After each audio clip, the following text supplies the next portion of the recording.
What's up, everyone? Welcome to this day in Philly Sports History for December 10th, 2023. I'm your host, Jim Montgomery. Welcome to a Game Day Sunday edition and Eagles Cowboys edition. Let's get into today's episode first by recapping yesterday's question of the day. And in my, not purposely, but I guess in my Nova bias, I completely forgot about Jalen Brunson, who was Player of the Year in 2018 on that national championship team. And he probably should have gotten the nod over Kerry Kittles as the Villanova rep. So I did switch that on my social media. However, so the question, as a reminder, was who was the best Big Five player in the last 40 years? And I should have known that when it comes to Big Five basketball, everybody has an opinion, and everyone is going to be different. So Jameer Nelson actually got the most votes from the listeners, barely edging out Jalen Brunson. However, Mark Macon got votes. Lionel Simmons got votes. We had some write-in votes for Eddie Jones and Tim Perry. It was just all over the place, which is, again, what I should have expected for Big Five basketball. But again, thank you to everyone who participated. Thank you to everyone who voted. Yeah, I mean, for my money, it was still Lionel Simmons, and I think part of the reason he didn't get as many votes is he was on the back end of that 40 years. But I don't think you go wrong with either one. But congrats to Jameer Nelson for being your best Big Five player in the past 40 years. There will be a question of the day today. It's game day, so obviously I'll tell you right now, the question of the day is your Eagles picks. But more on that in a minute. Be sure to check out the latest Back to the Future. We did a look at the career of Eric Lindros. There will be a new episode coming up later this week. So check out Back to the Future with a PH wherever you get your podcasts, as well as on YouTube. We are continuing our gift drive. We got one more week left. Gift and food drive, I should say. Thank you. I got a couple last-minute gift cards that came in, so I'm very excited about that. I'm going to take them over. But we're now focusing on this food drive. And if you are following along with the reverse advent calendar, today's item is canned pasta. So like those Chef Boyardee raviolis or SpaghettiOs or something like that. Canned pasta is today's reverse advent calendar item of the day.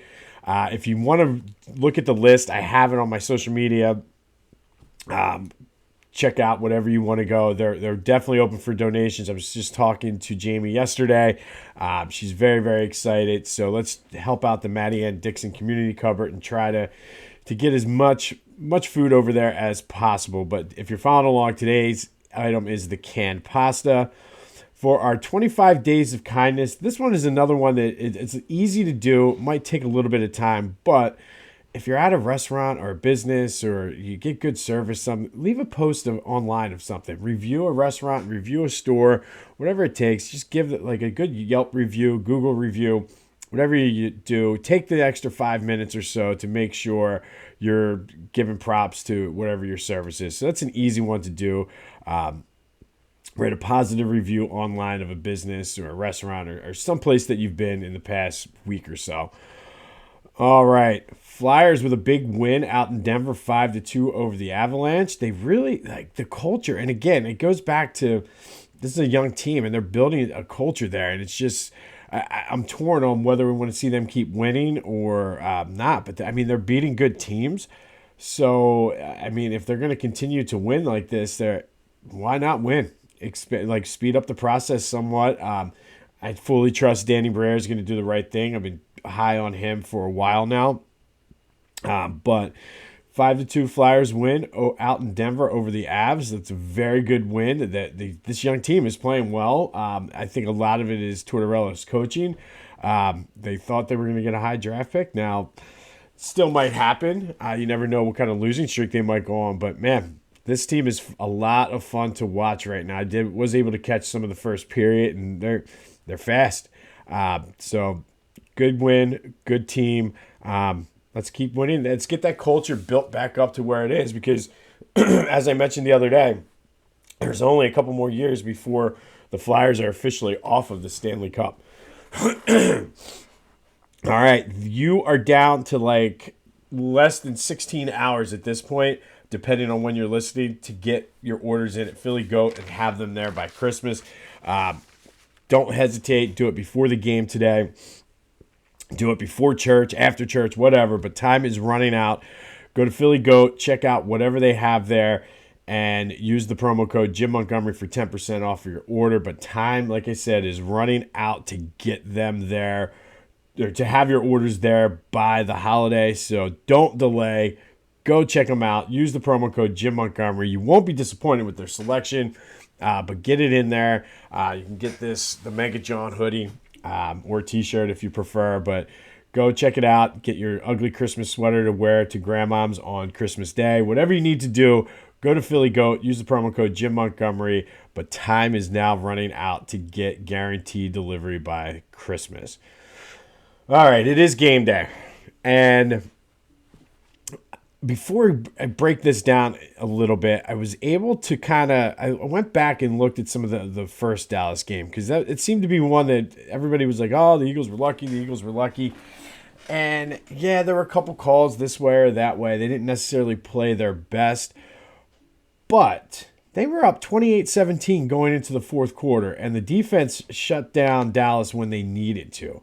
And yes, Dallas was playing differently back at the beginning of that stretch, but I think a lot of people are saying, oh, the Eagles got lucky in that game. And yes, there was, like, they were driving, and the call with the out of bounds and the review and whatnot, but they shut them down when they needed to. And they had a lead going into the fourth quarter. So I think that kind of got lost in what has transpired since then. So he wanted to make sure I went back to that. And ultimately, the gauntlet part of the schedule, if you want to go back to even the Miami game, win against Miami. Washington, down in Washington when they were playing well, and that was a tough game to play. Home against Dallas, then went to KC, Buffalo, San Fran, and now we have Dallas again. And the Eagles only dropped one in this game. It hasn't been pretty. If you want to throw Seattle, we got one more week of the gauntlet. I mean, I don't know what you want to do, but they've answered the call for the most part.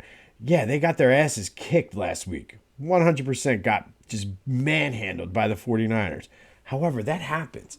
And they're still 5-1 in this gauntlet. And I think we need to take a step back and look at the big picture. And they've been tested so far. So come playoff time, that's going to be key. They're finding ways to win games. And I think, honestly, you throw last week out between not making excuses, because San Francisco just completely outplayed us. And I think you throw in the fact that they had revenge on their mind.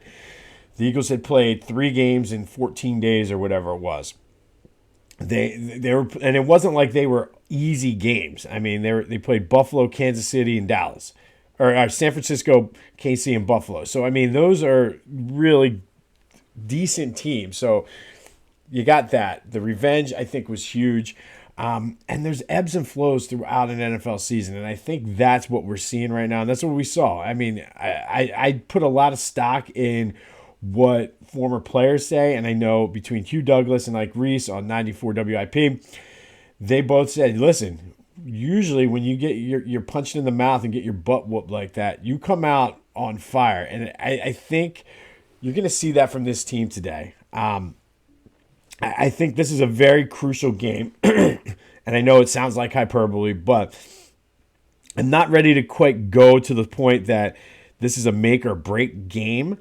But depending on how they come out and play, if they come out and look terrible, then I think there's cause for concern, and I think you're looking at a different route through the playoffs, because I think if they come out and get blown out today and look terrible, I think Dallas will end up winning the division. But I don't see that, because I can see them going in a downward spiral if that happens. But I don't see that happening. We are going to learn a lot about the makeup of this team. Hostile environment, division rival. I feel as though the guys on this team, though, they wouldn't want to have it any other way.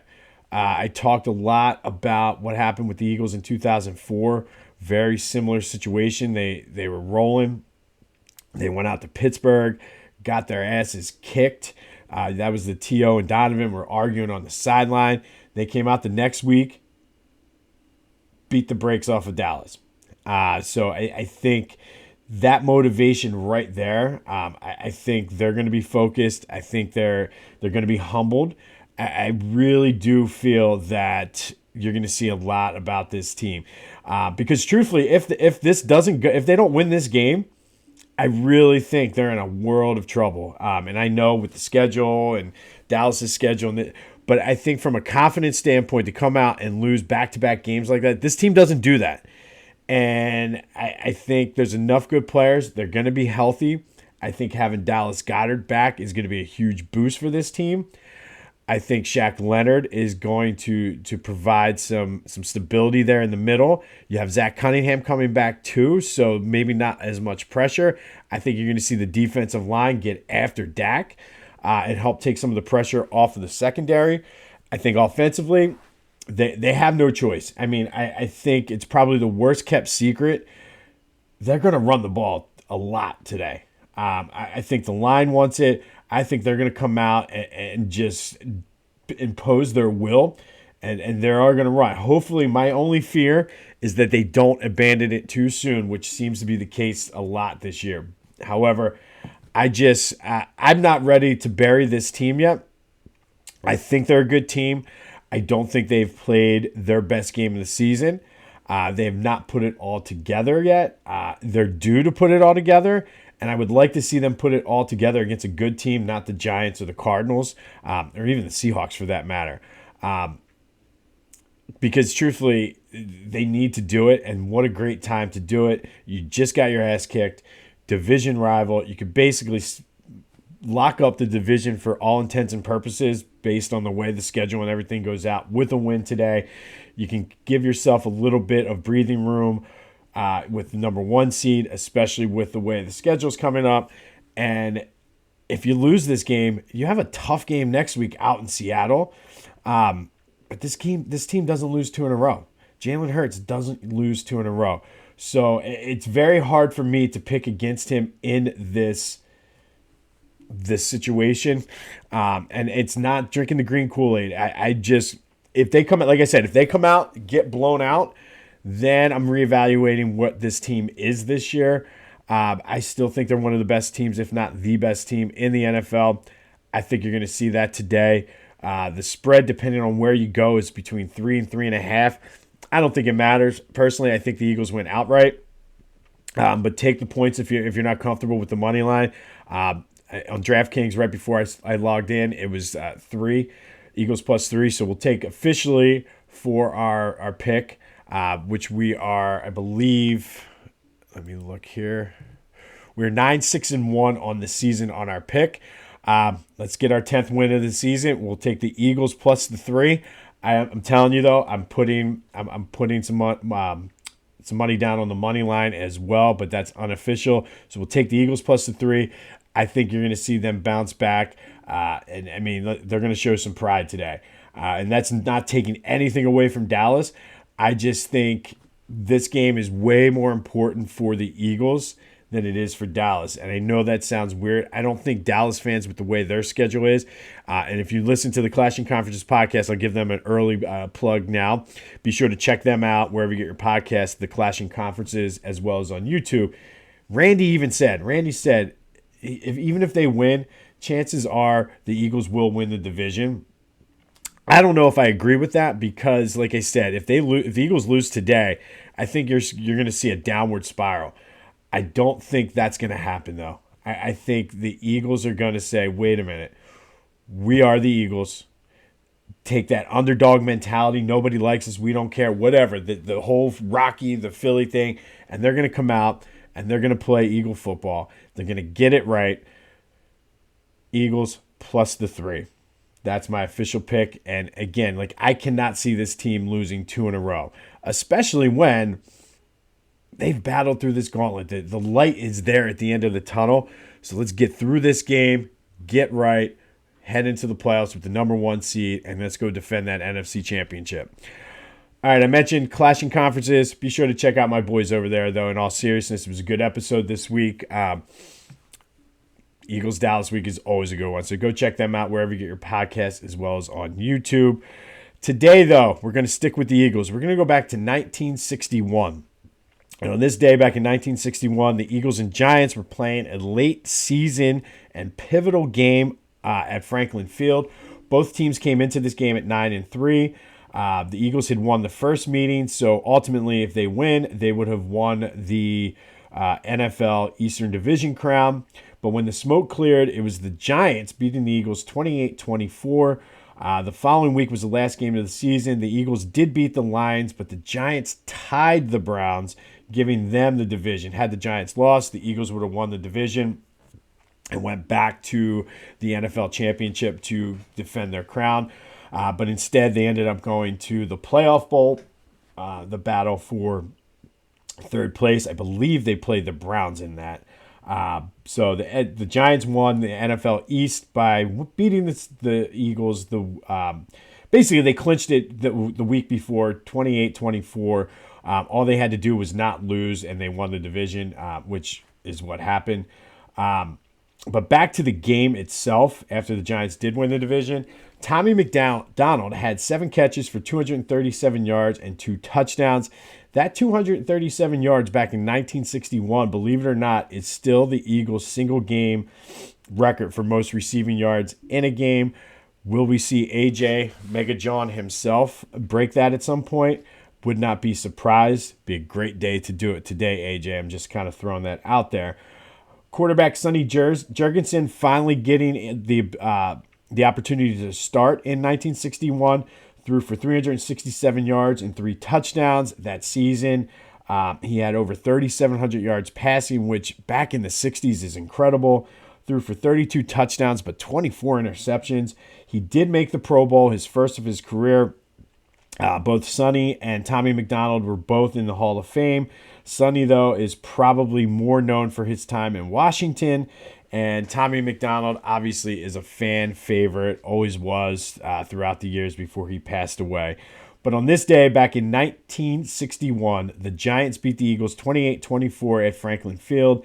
Tommy McDonald set the Eagles' single game receiving record with 237 yards. At the end of the day, the Eagles were not able to defend their 1960 NFL championship due to the stinking Browns tying the Giants in the last game of the season. All right. Time for today's Philly Sports Advent Calendar gift. We open up the window and we have the Drexel basketball team. Yes, the Drexel Dragons. Oftentimes, they're the forgotten about team in Philly because they were never in the Big Five. They are now. This was the first year for that. But now, since they're in the Big Five, I figure we should get them some love, and you guys need to learn a little bit about the Drexel Dragons basketball team. They actually date back to the 1890s, so they were like the 5th United States school to have a basketball team. Their first season was 1894, believe it or not. Their first ever game came against Temple. They beat the Owls 26-1 that day. The game was a lot different back then than what it is now. For the most part, for most of their history, they played in Division II, which is why they were never in the Big Five. They didn't go Division I until 1974. But when they were in Division II, they made four Division II NCAA tournaments, 1957, 1960, 66, and 67. 1957 was the first ever Division II NCAA tournament anyway. They've made it to 5 NCAA tournaments since moving up to Division I, 86, 94, 95, 96, and the most recent one came in 2021. They currently play in the Metro Atlantic Athletic Conference, through the MAAC. They're in the Colonial Athletic. They used to be in the MAC. I apologize. They're in the Colonial Athletic. But they've won 7 conference championships between Division I and Division II. Perhaps their best year ever was 1996 when they made it to the tournament as a 12 seed. They knocked off the number 5 seed Memphis Tigers. They were led by Malik Rose, who would go on to have a solid NBA career. He does some front office work now. He was the color commentator for the Sixers for a little bit. He is one of two numbers that the Drexel Dragons has retired, his 00. Malik Rose is also a Philly native, so I'm giving you some bonus this day, or bonus advent calendar stuff today. Like I said, he works in the front office. I forget what team he works for. I don't think it's the Sixers, but he was big in the G League there for a while. Did the color commentary for the Sixers, had a solid NBA career. The other number Drexel retired is number 10, and that was Michael Anderson, who is also a Philly native. So we're going double bonus advent calendar today. But he was the first Drexel Dragon to go pro and play in the NBA. He was drafted he played for the Spurs in 1989. He also had a solid career in Europe, played 14 years. But Michael Anderson and Malik Rose both have their numbers retired by the Drexel Dragons, who the Drexel Dragons are today's gift, Affiliate Sports Advent Calendar gift. Again, they play in the Colonial Athletic. They've been Division I since 1974. They now are in I guess it's not really the Big Five anymore. It's more the City Six, they'll call it. But today's Philly Sports Advent, I don't know why that's so hard to say. Philly Sports Advent Calendar gift is the Drexel Dragon. Bonus because you get Malik Rose and Michael Anderson as well, both Philly natives. On this day back in 1961, the Eagles lost to the Giants 28-24, but it was Tommy McDonald and Sonny Juergenson having a huge day. Tommy McDonald setting the Eagles' singles game receiving yardage record with 237. I'm not going to go out on a limb and say it's going to happen today, but I would love for A.J. Brown or even Devontae Smith to go out and break that record today. So if you're listening, Nick Sirianni, run the damn ball, but make this happen too. And pass the ball. Whatever. Just win, baby. Just win. All right, our pick is the Eagles plus the 3 points. I'm sprinkling on the money line. Again, I don't see them losing 2 in a row. I think it's just too important of a spot in the season right now for the Eagles for them to lose this game. And if they lose, tomorrow we're having a completely different conversation. Unless it's some random, they lose in like a bizarre fashion or like a field goal at the end or something. But I think if they come out and get outplayed, we're having a completely different discussion tomorrow. I just don't see that happening. I'm not ready to bury this team just yet. They're better than what they played last week, and I think you're going to see that. They're going to come out, play with a little bit of pride, and take out their frustrations on the Cowboys. What better team to play when you're frustrated than the Cowboys? All right, be sure to get your donations into the Maddie and Dixon community cupboard. Our canned pasta is our reverse advent calendar item of the day. Be sure to post a positive review to somebody online. Not me, although I'll take it, but go to like a restaurant, a store, some business you use, something, and just do. It's just a nice thing to do. A lot of times people take the effort to do something, post negative reviews, and they let the positive things go. So go get that done. Remember, hit me up on social media, Twitter and TikTok, Jimbo_Mont, Instagram @PhillyJimbo. Let me know your Eagles picks. What are you thinking? Am I out of my mind for thinking that the Eagles are going to win this game? Let me know. It's going to be a rainy, dreary day. Get some Christmas shopping done. Go to Philly Goat, whatever you need to do, but time is running out for that. Don't forget that promo code Jim Montgomery. Go have yourselves a Sunday. This has been This Day in Philly Sports History. I'm Jim Montgomery, and until next time, go Birds.